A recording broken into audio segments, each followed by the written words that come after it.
So this is the new path tracer to replace NVIDIA's Falcor. Unfortunately, I think Falcor is no longer in development. I could probably develop the missing features, but unfortunately I got enough on my plate and I don't have time to do that, so I had to abandon Falcor and all the work I had done, the substantial work I had done on an API for it.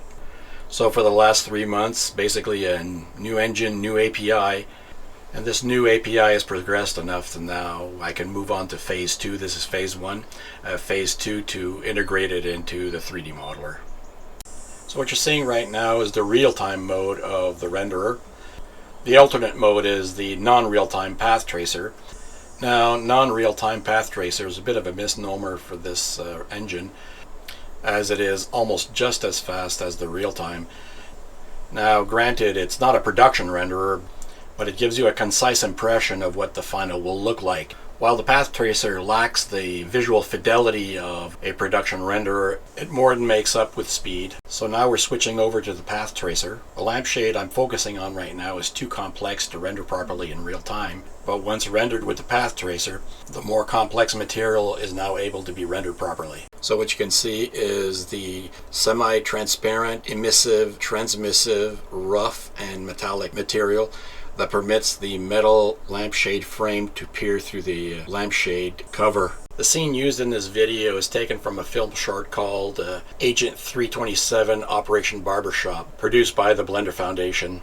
The thumbnail is actually taken from the film short itself to show what can be done in real time versus what couldn't be done in real time 8 years ago. But otherwise looks all near perfect.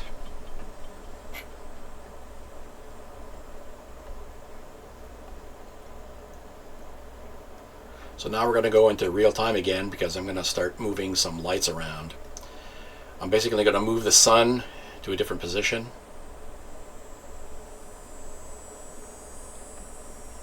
And then I'm going to go inside and I'm going to try to adjust the sun to where I want it to be. Now it's a little difficult aiming the sun this way using the mouse when you actually don't have the object in front of you to make the adjustments, but I'll get it.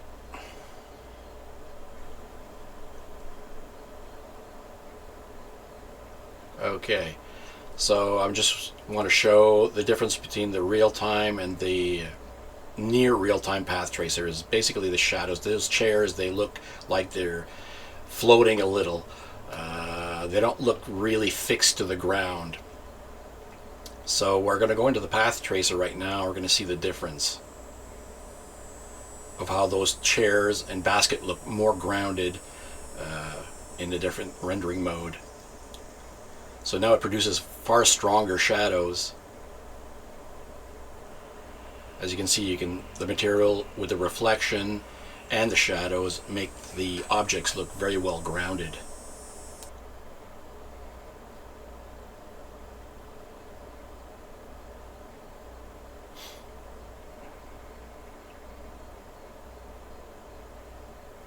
So now I'm just going to have you focus on that wood-legged chair. As you can see, it's very well grounded. And the cloth,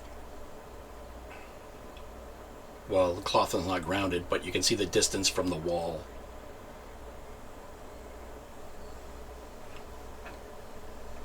Now we're going to switch over to the real time, and you're going to be able to see that things don't look as good because they look as though they're floating a little bit, and you can't really tell the distance between those cloth on the wall and the wall.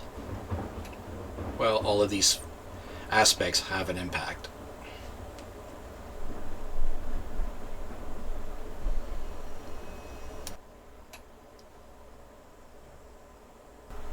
So now I'm going to move the sunlight again, and this time I'll make it night. So that's not the moon there. The moon is actually up there.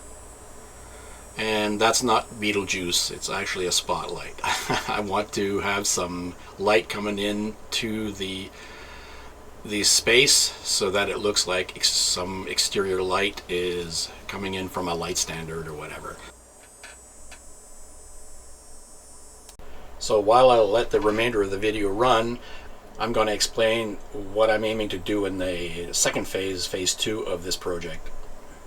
So what I'm going to attempt to do is make the renderer a remote. Basically, it's a remote application that I can have on any other PC or the running PC and communicate with it, transfer information, so on and so forth, back and forth via UDP.